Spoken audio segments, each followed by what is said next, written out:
This is a presentation of the Sports Source Digital Network, presented by Hearthside Bank.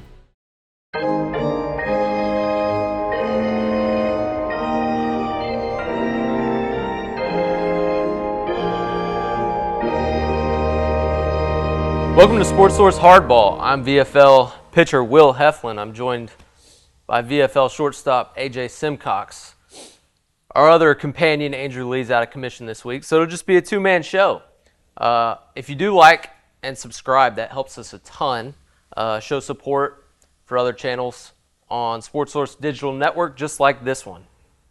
AJ, let's talk Texas A&M. First time. Hey, this might be the most spicy episode we've had. Gives us something a little bit to talk about. Let's start with the no-hitter. Let's start with the good. Friday night, you win 10-0. Liam Doyle goes 6, doesn't give up a hit, does allow a couple base runners via walk or hit by pitch. I think there's one error trickled in there. And then Dylan Lloyd completes it. You win 10-0 on Friday. What did you see? Yeah, Andrew got the professional start from Liam that he had requested. Second no-hitter of the year. I mean, it's unbelievable, and the offense did their thing that game. I mean, Doyle was in total command, obviously. You know, if the stuff's working, his stuff's incredible to begin with. And then when it's clicking like that, I mean, he threw a no-hitter, so I guess you could say, I mean, he's unhittable. I don't know. What did you think of his performance, and what did he have working? And what was the difference in that start compared to the last couple outings? I think the fastball had that life that we've kind of been accustomed to seeing, and A&M wasn't able to lay off the high one. Mm-hmm.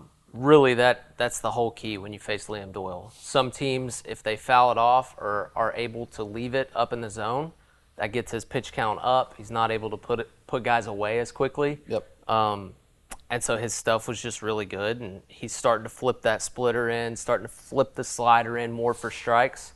And so that was just a dominant outing from him. You're not going to get that every time. Would be cool if you could. Yeah, you take him when you can get him.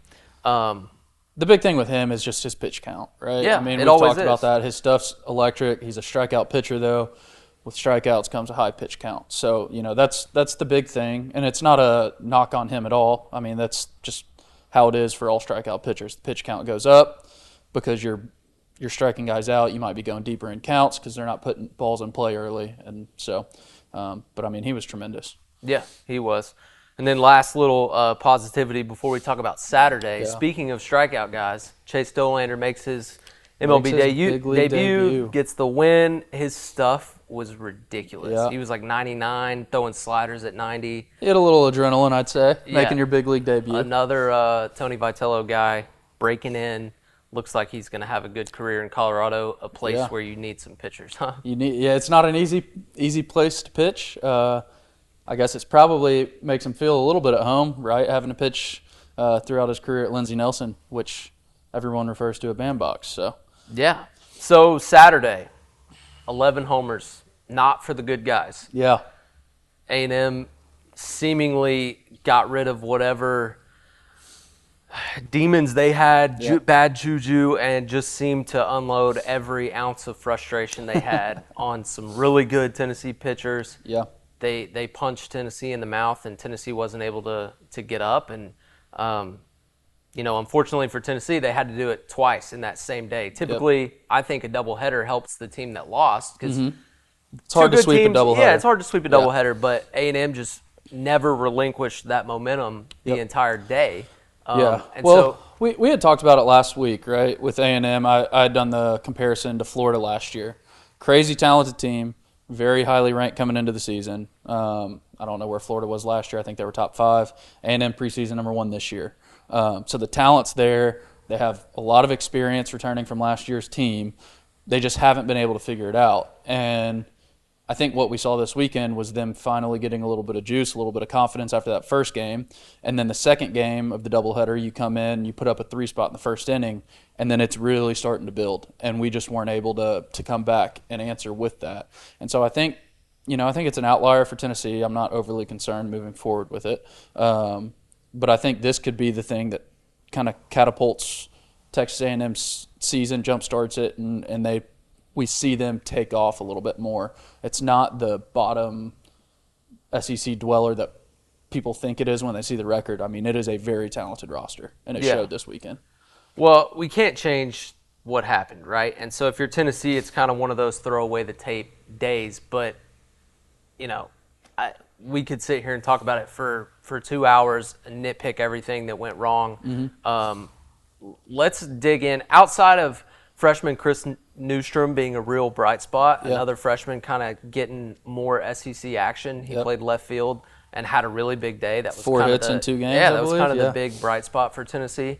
You can't change it. So you get swept. You kind of got embarrassed. Yeah. Humble pie, however you want to draw it up, it happened, right? Do you think that's good long term? I do. I think Tennessee, I think it definitely gives Vitello something to coach on. Yeah.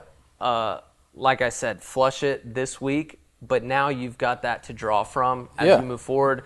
And some of the X's and O's that you can get better at, maybe more competitive 2-strike pitches. The freshmen took their lumps, Tegan Coons and we've talked about Krenzel. that a little bit. And it was coming at some point. Yeah. I didn't necessarily see it being that bad. Well, Coons, I mean, he had a tough one because he gets 2 quick outs in the first, and then there's the line drive to Hunter Ensley. He dives, catches it, doesn't catch it, call it safe, review it, don't overturn it. Yeah. And then you get a little 20 hopper through the 6-hole because of the shift with the lefty, and then the next guy runs into a ball and hits it 450 feet to left. You're down 3-0 like that. If they overturn that and Ensley does catch that, does that completely change the dynamic of that game? It kind of cools A&M's momentum a little bit. But hitting's contagious. Baseball's contagious. Hitting especially. When a couple guys start getting a little confidence, a little juice in the dugout, it really builds on top, and I think that's what we saw. And it seemed like it didn't matter who we put in. They were swinging it well. So yeah, and a lot of people are going to be like, oh, we left some pitchers in too long, maybe feel like we got out-coached. I didn't see that at all. Yeah. Everything that happened extremely fast. It did, yeah. And Tennessee was throwing strikes. They didn't play poor defense. They just got taken to the woodshed, and that's part of the game. It's an outlier. Sometimes. But, yeah, I mean, I think, like you had said, I think it's, in the long run, I think it'll pay dividends. It humbles you a little bit. It puts you through a little bit of adversity, which is good. They got punched in the mouth a little bit. It'll be a huge learning experience for the 2 freshmen on Sunday.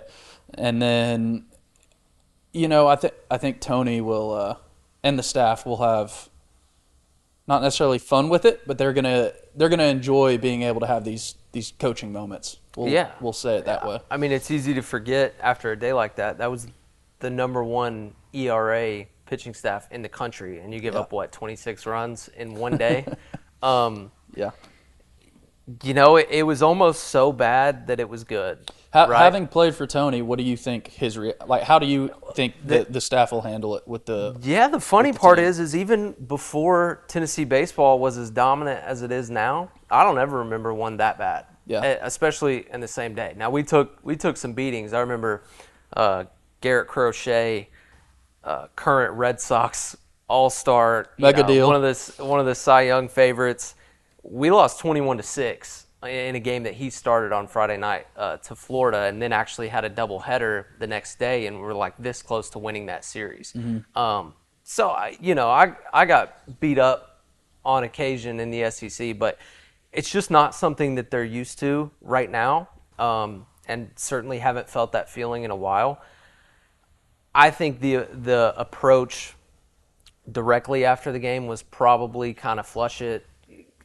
This shall not be discussed ever again. And then as we get further away from it, they may revisit it and use it. But you got to focus on what's ahead for your team, right? Because at the end of the day, you lost 1 series. Yeah. You didn't get swept. You're still sitting at the near the top of the standings in the SEC, and you've got a massive emotional Friday night coming up in Oxford, where the guy you run out on the mound pitched there last year, your 4-hole, who, is one of the most animated guys on your team, played there last year. It's a lot of storylines to go into Ole Miss with. So before we jump more into that series, I'm just saying that because this can be really good if you let it, but it could also hurt the team. Like, let's call a spade a spade. That's a tough one to take. It is. And I think the other thing, if you're in that locker room, you think about, okay, Keelan's still not back. Yep. AJ Russell, who started the midweek, is still working his way back. Like, Tennessee is going to continue to get better. But also, you know what you've done without them leading up until that A&M series, and you got to find a way to flush it and just move on. I think this past weekend was much more of a positive for A&M than it is a negative for Tennessee. That's fair. In the short term, it might not look like it. Every game, your intention is, I'm going out there, we're going to dominate, we're going to win. But in baseball, losing a series here and there, like, it's very common. What they've been able to do over the last year and a half is very uncommon. And so, for them to come back to earth a little bit, lose this series, it's going to be a really big learning experience for them. And I think it's a good thing, especially with how much roster turnover you have, how many freshmen you have in the lineup, the impact transfers you have. It's going to give this team and the coaching staff an opportunity to not necessarily hit the reset button, but learn from losing this series, the trials and tribulations that are going to come from it, and it'll allow them to mesh a little bit more, continue to evolve and figure out their identity and really grow moving forward. Yeah, and the best thing is, for a fact you're not peaking too early. Yeah. Like, I really hope all the listeners can hear the urgency in our voice. Like, we are full-blown panic mode, right? No. It's a weird game. And I know a lot of Tennessee fans are kind of newer to baseball, and they love Tennessee, and they love how much Tennessee has won. Yep. But like you said, it's uncommon, and this doesn't change at all where the program is and the ceiling for this team. I think Tennessee's chances of making a run improve because of what happened this weekend, which is very weird to say if you're not someone who, grew up around the game and just, there's no panic. Yeah, and it's not like college football where you lose one game and then you are walking a really tight line from there on out for the rest of the season to make the playoffs. Right. In baseball, you're going to take your lumps. You're going to lose. We touched base on it when they lost to ETSU. Like, it's not a it's not a big deal. On the season. Yeah, and especially how in the dominant fashion that this series happened in. Like, I've said it a couple times already, but I think it is a major outlier, and I'm not too worried about it moving forward. Yeah. This episode of Hardball is brought to you by the Garza Law Firm. When you need an attorney, look for the best and be sure they're local. That's Marcos Garza and the Garza Law Firm, proud supporters of Tennessee baseball. All right, well, let's jump in Ole Miss because this is one that ever since Liam Doyle and Andrew Fisher committed to Tennessee and showed up on campus, that those two I know have had circled, and the folks in Oxford have had circled. Your dad, former Tennessee coach, former big leaguer, he played at Ole Miss. He's an Ole Miss legend. Played at Ole Miss 2 years, coached there for 6. So you've seen that stadium a lot. Yeah. I've played in an awesome environment in Oxford. It's one of the best baseball environments in the conference, which in turn means the country. Yep. Since their national championship, they haven't been great. Mm-hmm. But this year, they've kind of surprised some people. They're the opposite of A&M. Preseason unranked. Yeah. Now they're in the top 10. They come into this weekend ranked number 6. Mm-hmm. Now Tennessee number 5. So you've got a top 10 matchup on the road. Tell us about the stadium, maybe your best experience playing there, and then we'll kind of dig into more of the matchup. Yeah, the stadium's incredible. They've done such a good job, and they've put in a lot of money doing renovations since I've played there. On top of that, I got to go back a couple of years ago. Me and my dad went to Oxford and toured the facilities. They were still under construction a little bit, but I mean, one of the best facilities in the country, hands down. Their fan base is incredible. They're very passionate. It's a lot like ours. They have had I would say a longer tenure as being a baseball school. So they have a really big fan base for baseball. One of the coolest traditions in college sports is in right field. If you hit a home run, they do a beer shower if Ole Miss hits the home run. It's their student section. Yeah, in right field. And I was fortunate enough to get to experience that in a game that we won. So, so we played over there. And Friday night, we were taking them to them. We were up like 8-2 going into the 8th. And we were like, all right, if there's ever a time to see it, it's now, right? Yeah. And it just so happened one of their guys hit a home run. We got to see it, threw beer up everywhere, got all over our right fielder. And it's a really cool place to play. You got any cool experiences there? Well, speaking of Garrett Crochet, I brought up one of his bad outings against Florida. That was his very first SEC start. We opened at Swayze his freshman year, and he kind of burst onto the scene. And I think we ended up winning the game 8-3. Now, they won the next two to win the series, but going in there and winning on a Friday night with a freshman, you kind of saw, okay, this kid's a little different. Mm-hmm. And also, Coach Vitello was a young coach. We were a young team. We didn't know how to win. Yeah. And so, just going and playing in that environment was sick. Yeah. And but let me ask you about the emotions of it, because what's weird is it seems like, and I know there's no divisions anymore, but I still see A&M as being a SEC West opponent and Ole Miss being an SEC West. Is it fair to say that two of the bigger, I guess, at least for this year, rivalry matchups kind of happen back to back? We know this team feeds on energy. That stems from the head coach. Mm-hmm. A lot of teams, whether it's good, bad, or in between, there's always a balance between businesslike and emotions, but it's hard for me not to think those two guys are going to be leading the charge when it comes to energy, and everyone else who maybe doesn't have the emotional connection or, the weight of this series on them as much are going to feed off Doyle and Fisher. So how do those two come into, like, if it were you, if you were in their shoes, how would you come into this weekend wanting to kind of carry yourself, and what's the best way for them to lead Tennessee to help us win the series? That's ultimately what it comes down to. So I think it's going to be Doyle's responsibility to set the tone, right? Fisher will probably have the first at bat if the first inning goes well, and so he'll be able to set it a little bit. But I think it's going to be on Doyle, right? So we talked about him being a strikeout pitcher. High pitch count comes naturally with that. What I'm curious to see with him in this Friday night game is when the emotions are that much higher, can he keep that command? Can he keep that control and not get that pitch count up really high? Because if he's a little bit erratic and it takes him a little bit of time to settle in, then that pitch count can jump. He gets pulled, and then we're making a big thing out of nothing with him going back. But if he keeps his emotions in check and can keep that command, I think that's how they set the tone, and they set the tone the rest of the week based off that. Yeah, he's obviously, got his own personality, and he's plenty good enough to do his own thing. But if it were me, I would almost go in more under control and less energy and less effort, at least for the first couple innings, and almost be like, okay, I'm gonna go right at them, and if they hit me a little bit, so be it. But I'm gonna make sure that I get settled into this game.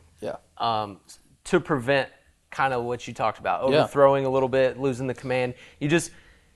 For him, it's got to be as simple as it's another Friday night start. I got to set us up for the weekend and almost block everything else out. Yeah, the juices are going to be there. They're going to be flowing anyways, just because of the situation that they're in. And so I like what you said. I would try and come in with a slightly more business approach than normal. Don't change too much, but you're going to have that extra gear of juice to begin with. So if you can tone it down on the front end a little bit, I think that'll help them both settle in some. Yeah, and so, just in terms of the on-paper matchup, Ole Miss played 2 extra inning games in their road series win at Kentucky. A big series win for them. Kentucky's, always scrappy.